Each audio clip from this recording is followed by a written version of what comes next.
Welcome to the English speaking practice episode 73. In the last episode, we discussed about the unique use of modals. That was the part 1. Part 1 में हमने किया था कि आपको जाना पड़ सकता है या शायद लगा हुआ नहीं था, क्योंकि इसमें संभावना 50% से अधिक संभावना थी कि जो कुछ करना पड़ सकता है। यहां पे शायद लगा हुआ, यानी कि संभावना जो है यहां पे 50-50 का मामला है, यानी संभावना कम है। तो जब शायद लगेगा इस वाक्य में, आपको शायद जाना पड़ सकता है, ये डाउट है कि कंप्लीट मैंने पूरा फेथ नहीं है, पूरा का पूरा विश्वास नहीं है कि जाना ही पड़ सकता है। यह है कि आपको शायद जाना पड़ सकता है, नहीं भी जाना पड़े, लेकिन विकल्प ये तैयार रखिए कि आपको जाना पड़ सकता है। तो इस तरह के वाक्य को हम अंग्रेजी में बोलेंगे, शायद लगा हुआ रहेगा और जो कुछ भी करना पड़ सकता है। इसमें सिंपल है कि सब्जेक्ट के साथ हम लगाएंगे मे हैव, और मे हैव के साथ लगाएंगे हम टू प्लस वर्ब का पहला रूप, फिर आएगा ऑब्जेक्ट और फिर आएगा कोई अन्य शब्द है, तो ऑब्जेक्ट के बाद अदर वर्ड्स आ जाएगा। We simply need to just remember this structure and we need to practice the sentence based on this basic sentence structure.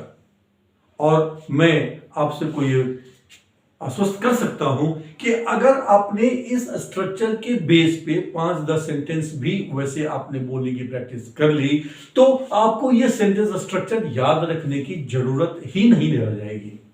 अब इस सेंटेंस बेसिक सेंटेंस स्ट्रक्चर पर आपको शायद जाना पड़ सकता है, इसकी जो हम अंग्रेजी में बोलेंगे हो जाएंगे you may have to, you may have to.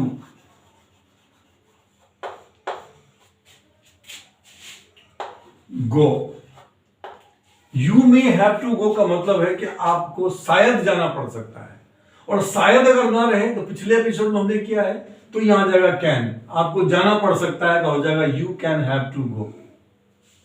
तुम्हें शायद कल आना पड़ सकता है, इसका हो जाएगा you can have to come tomorrow, you can have to come tomorrow.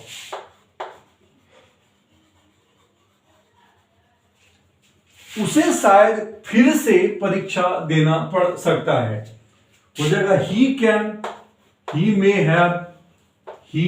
may have to appear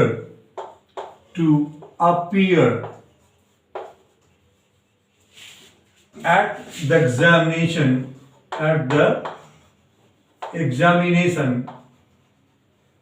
again, यानी उसकी फेल होने की संभावना बहुत अधिक है, तो उसके विकल्प के रूप में तैयार रहने की सलाह दी जा रही है।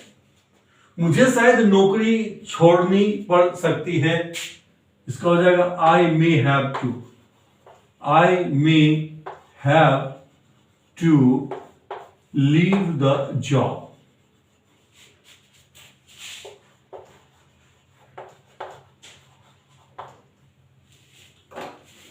इस कड़ी को हम जारी रखेंगे, आप एक एक एपिसोड को जरूर देखें। ये बड़े अनोखे प्रयोग हैं, ये आपके जो अंग्रेजी बोलने में जो है आपकी स्पीकिंग में एक नई धार, नए जो क्या कर सकते हैं शार्पनेस देगी आपको, फ्लुएंसी भी देगी आपको और कॉन्फिडेंस भी देगा आपको।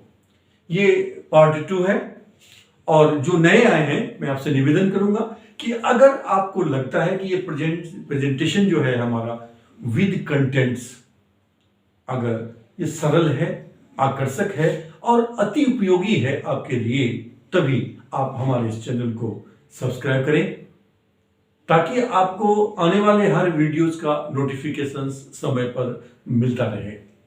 साथ ही मैं आपसे निवेदन करूंगा कि आप हमारे प्लेलिस्ट में जरूर जाएं, क्योंकि यह एक ऐसा चैनल है जिसमें कि इंग्लिश के सारे सेगमेंट के आपके जो है मटेरियल कंटेंट्स आपको एक ही प्लेटफॉर्म पे आपको मिलता है, वो भी सिलसिलेवार ढंग से कड़ी में।